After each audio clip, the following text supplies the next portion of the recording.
Les trophées des Français de l'étranger organisés par le petitjournal.com. La radio des Français dans le monde présente le podcast. J'ai quitté mon studio aujourd'hui, je suis installé sur une jolie terrasse parisienne presque au soleil entre la Tour Eiffel et l'Arc de Triomphe. Aujourd'hui, la radio des Français dans le monde se déplace pour les trophées des Français de l'étranger. Je reçois les différents lauréats, je suis heureux de vous présenter Maître Chloé Vialard, puisque c'est ton titre, tu es avocate. Bonjour Chloé. Bonjour. Merci d'être avec nous, on va parler de ce prix, lauréate sociale et humanitaire, un beau projet que tu as monté à Singapour. Avant d'arriver sur ce projet, un petit mot sur ton parcours. Tu es originaire de Paris, des études donc de droit à Strasbourg et un petit peu en Angleterre aussi. C'est marrant, pourquoi tu as voulu découvrir un peu le droit anglais ? Alors merci beaucoup de cette opportunité, ravie de faire votre connaissance et merci de m'accueillir pour parler du projet. Alors un petit mot sur mon parcours, j'ai voulu faire du droit international à la base des droits de l'homme, parce que j'avais visité la Cour européenne des droits de l'homme quand j'avais 8 ans et que ça m'avait fascinée.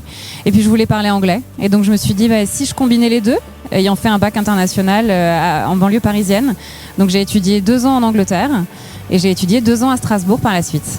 Alors quand on arrive, qu'on est jeune étudiante en Angleterre, on découvre une autre culture qui n'est pas très loin de la culture française, mais ça change quand même. On est un peu perturbé au début.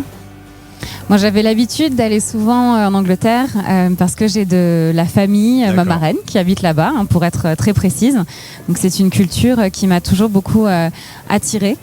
Et j'ai effectivement fait ce souhait par la suite de m'installer dans un autre pays anglo-saxon où je vis aujourd'hui, qui est Singapour. Alors en effet, une envie d'Asie avec ton conjoint qui est également avocat.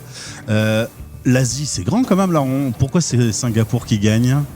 J'ai eu l'opportunité, grâce au cabinet d'avocats international dans lequel j'exerce depuis bientôt 12 ans, d'avoir l'opportunité de faire un stage lorsque j'étais plus jeune à Singapour au sein de l'équipe arbitrage international dont je fais toujours partie aujourd'hui, et ça m'a énormément plu et j'ai toujours eu envie d'y retourner.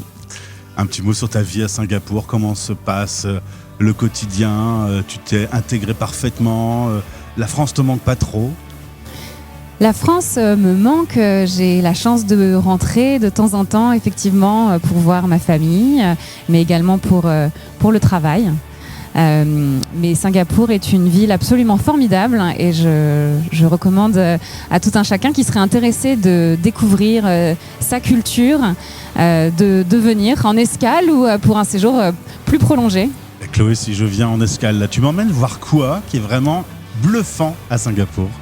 Alors en fonction du temps que vous auriez sur place, il y a tout un tas de choses à découvrir. La culture à Singapour, ça passe par sa cuisine, ça passe par son climat, ça passe par sa verdure, par son architecture, tout un tas de choses. Donc la liste est longue. On va maintenant parler de l'une de tes plus grandes fiertés, c'est ce que j'ai pu lire dans l'article lepetitjournal.com.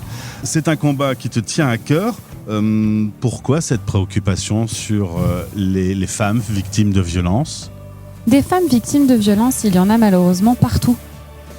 Et il y a eu cette prise de conscience que j'ai eue moi-même en m'établissant à l'étranger, qui serait naïf de croire que même dans un contexte d'expatriation ou d'établissement en dehors de son pays d'origine, qu'il n'y aurait pas de cas de violence. Les violences, elles sont de toute nature. Elles peuvent être verbales, psychologiques, physiques, sexuelles. Elles ont de plus en plus lieu en ligne et à travers des outils numériques.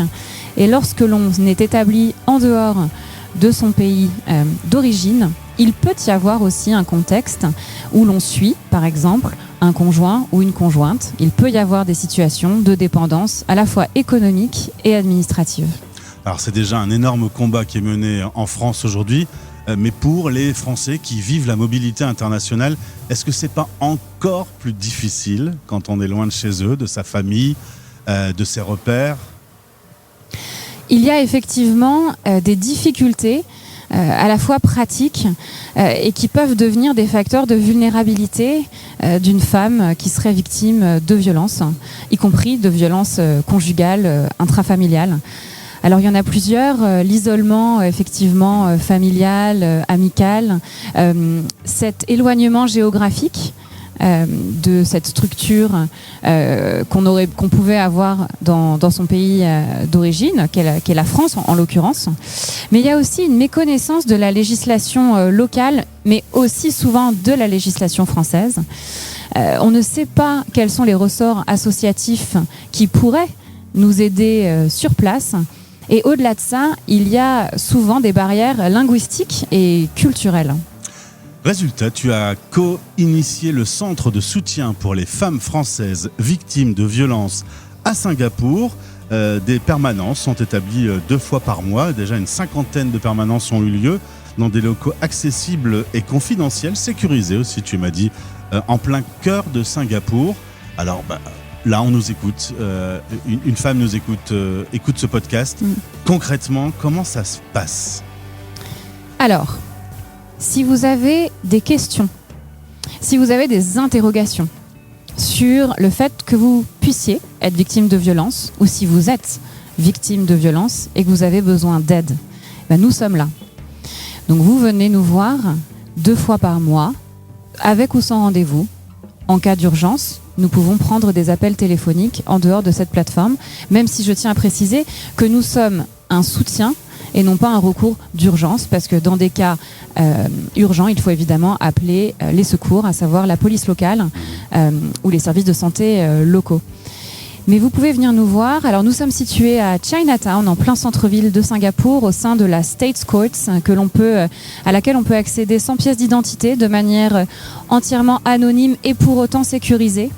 Mais surtout, et c'est important, il n'y a aucune corrélation entre ce lieu et la communauté française établie à Singapour, parce que c'est une communauté qui est plus petite. C'est important pour ces femmes de ne pas pouvoir croiser quelqu'un qu'elles connaîtraient, ne pas avoir à se justifier d'être là, de pouvoir venir libre, de pouvoir échanger avec un avocat ou une avocate bénévole. Nous sommes 8 avocats français bénévoles et qui œuvront sur ce projet. Et la particularité de notre dispositif, qui est unique et très innovant, et je tiens à le souligner parce que c'est la toute première permanence juridique du barreau de Paris en dehors du territoire français. C'est également la toute première permanence juridique étrangère à Singapour. Et qui plus est, nous travaillons main dans la main entre le barreau de Paris et la Law Society of Singapore. Et comment on fait ça ? Pour améliorer l'accès au droit et à l'information. Et concrètement, lorsque vous êtes avec nous, lors de cette permanence, nous avons un avocat singapourien d'astreinte téléphonique qui répond à des questions immédiatement en droit local. Et ça s'avère extrêmement utile. Mais si je comprends bien, Chloé, ce concept pourrait être décliné ailleurs qu'à Singapour. Si quelqu'un nous écoute là maintenant sur la radio, un avocat qui est basé hors de France et qui pourrait avoir l'envie de copier le modèle, c'est faisable ?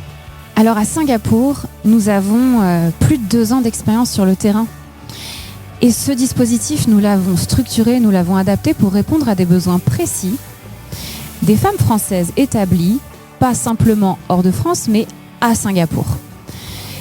Donc ce qui fonctionne à Singapour ne serait pas forcément adapté ailleurs. Il faut prendre en compte effectivement des contraintes et des particularités du pays d'établissement.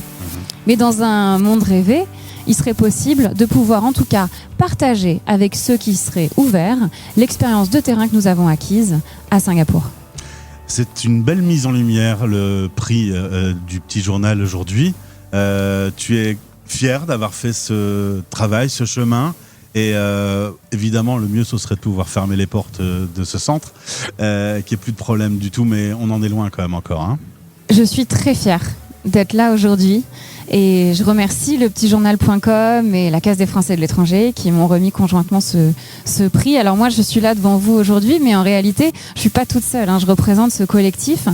Et je tiens à mentionner qui sont les partenaires de ce projet, à savoir le barreau de Paris et son barreau de Paris Solidarité, qui promeut l'accès au droit, la Law Society of Singapore et Pro Bono SG, et l'ambassade de France à Singapour et son consulat. Merci et encore félicitations à toute l'équipe pour le travail réalisé. Cette mise en lumière va peut-être inspirer et ce serait un plaisir que ça puisse faire des petits en tout cas, vous pouvez en parler avec des personnes qui auraient envie de se lancer comme vous dans le projet. Je vous remercie pour cette opportunité. Au plaisir. Belle journée à Paris.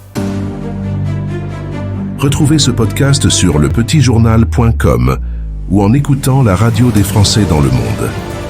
Françaisdanslemonde.fr